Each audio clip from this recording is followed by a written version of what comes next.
임플란트를 하려고 이 치과에 갔는데 뼈 이식을 해야 된다는 말을 들었어요. 저는 임플란트만 하고 싶은데 뼈 이식 꼭 해야 되는 건가요?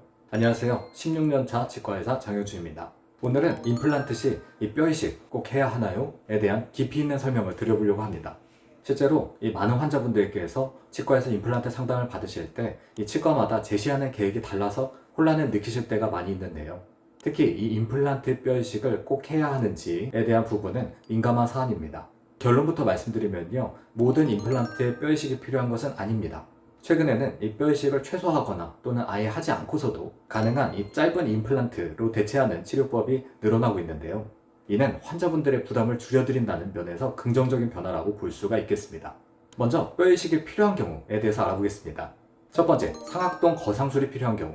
이 위턱 어금니의 경우 상악동이라는 빈 공간이 뼛속에 존재합니다.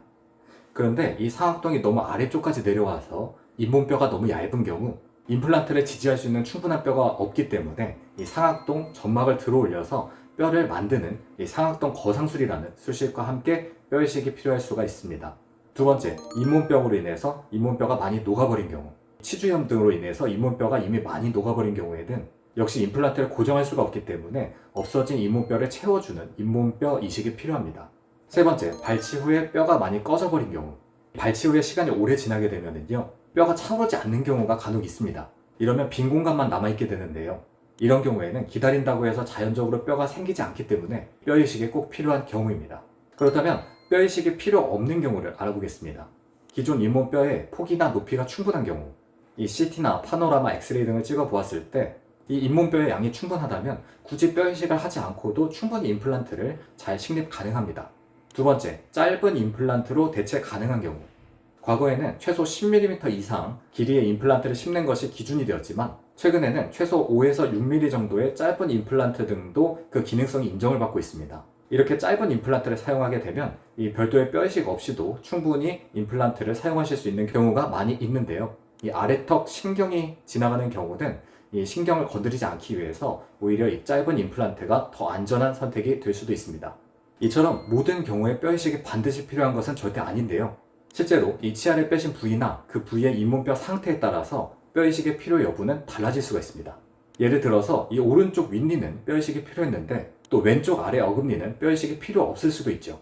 같은 환자분이라 할지라도 이 부위에 따라 그 필요성은 달라질 수 있다는 점 꼭 기억해 주시고요. 그렇다면 이제 이 뼈 이식이란 정확히 무엇인지, 그리고 뼈 이식 재료의 종류 등에는 어떤 것이 있는지, 또 나에 맞는 재료를 쓰려면 어떻게 판단하면 좋은지에 대해서 알아보겠습니다.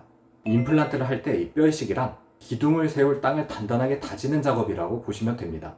이 건물을 세운다고 하면 기초공사가 먼저 탄탄해야 하듯 임플란트도 마찬가지입니다. 뼈가 부족하거나 약한 경우라면 이 뼈를 적절하게 보강을 해줘야 이 기둥 역할을 하는 임플란트가 제대로 힘을 받게 되는데요.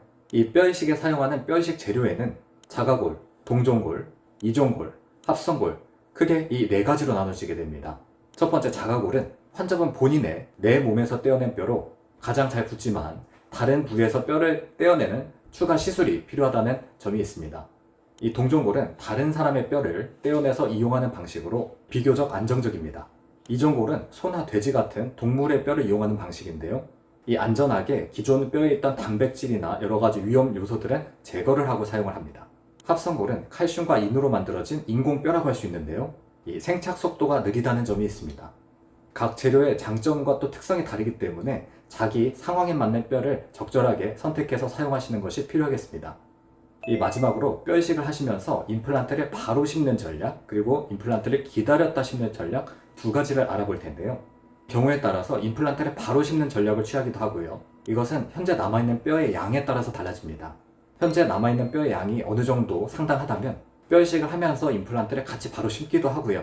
현재 남아있는 뼈의 양이 부족하다면 먼저 뼈 이식을 충분히 한 후에 이 뼈가 자기 뼈로 바뀌기까지 충분한 시간을 몇 달 이상 기다렸다가 자기 뼈가 충분히 되면 그때 임플란트를 심는 전략을 취할 수도 있습니다.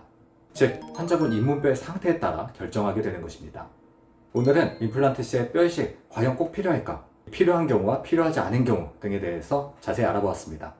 혹시 임플란트 그리고 뼈 이식 여부를 고민하고 계신다면 오늘 영상이 도움이 되셨길 바라고요. 이 영상이 유익하셨다면 좋아요, 구독 꼭 눌러주시고요. 뼈이식 때문에 걱정하고 계신 부모님 또 지인분들이 계시다면 꼭 영상 공유도 해주시면 좋을 것 같습니다. 여기까지 16년차 치과의사 장영준이었습니다. 감사합니다.